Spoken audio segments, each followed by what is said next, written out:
Hello বন্ধুরা, আজকের গল্পের নাম অভিশপ্ত আয়না। নীল দর্পণ ম্যানশন পাহাড়ে করে এক পরিত্যক্ত রাজবাড়ি।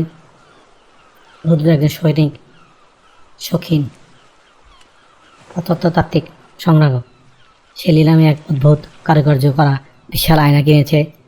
লোকমুখে শোনা যায় এটি কোনো সাধারণ কাজ নয়, কাল দর্পণ। রুদ্র যখন আয়নাটি তার স্টাডি রুমে বসালো তখন রাত 10টা। আয়নাটির ফ্রেম আবরুজ কাঠে তৈরি। সেখানে খোদাই করা লেখা আছে অদ্ভুত সব লতাগুর মার যন্ত্রণা কাতর মানুষের মুখ।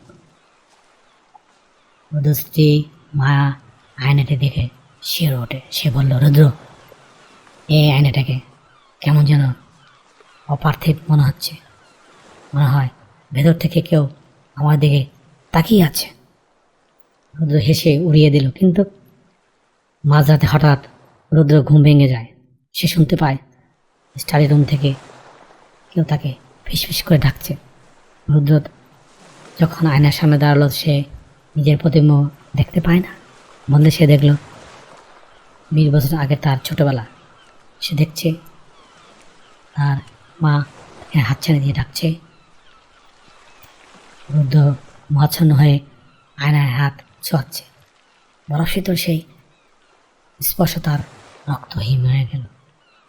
সে দেখল তার প্রতিবিম্ব তার থেকে আলাদা আচরণ করছে। সে দাঁড়িয়ে থাকলে আয়নাটি প্রতিবিম্ব হাসছে, এই জন্য এক পোশাকে হাসে।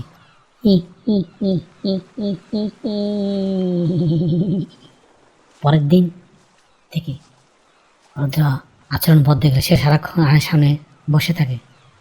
সে এখন ভবিষ্যৎ দেখতে চায়।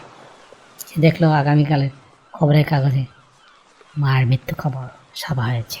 মা এক ভয়াবহ সড়ক দুর্ঘটনায় মারা যাচ্ছে। রুদ্র মায়াকে ঘর থেকে বেরোতে নির্দেশ করলেন, কিন্তু আয়নাটি তাকে দেখাচ্ছিল না। সে তাকে পরিচিত করেছিল। আয়নার ভেতর থেকে আসা শব্দগুলো রুদ্র কানে বাজতে লাগলো। ভবিষ্যৎ বদলাতে হলে হয় প্রাণের বদলে প্রাণ।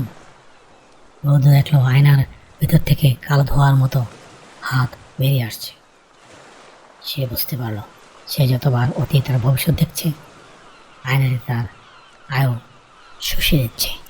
রুদ্রর চেহারা বড্ড হয়ে যাচ্ছে, চোখ দুটো কোটরাগত।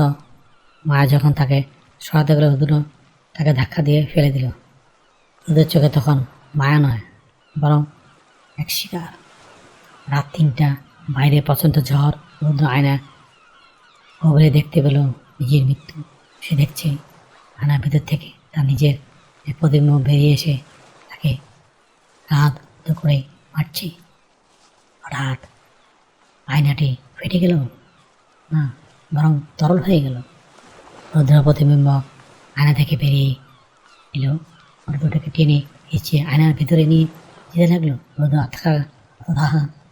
আত্মঘাত করেই, কিন্তু তার কণ্ঠস্বর আর বাইরে আসছে না। মায়ের ঘরে ঢুকে দেখলো রুদ্র আয়না কাছের ভিতরে আটকে ছটফট করছে, আর আয়না বাইরে দাঁড়িয়ে রুদ্রের মতো দেখতে এক সত্তা, যা চোখের মনি নেই, সম্পূর্ণ সাদা। সে ছায়া রুদ্র মায়ের দিকে তাকিয়ে এক হিমশীতল হাসি দিল। মায়া ভরা চিৎকার করে স্টাডি রুমের ভারী পাথর দিকে আয়নাটিকে ভেঙে ফেলল।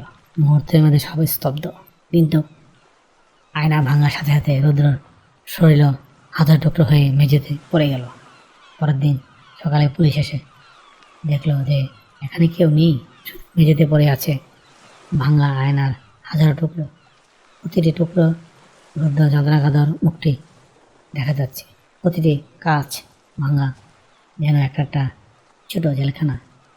সেখানে রুদ্র চিরকালের জন্য বন্দী হয়ে গেছে তার অতীত আর ভবিষ্যতের মাঝখানে। Thank you for watching. Please subscribe.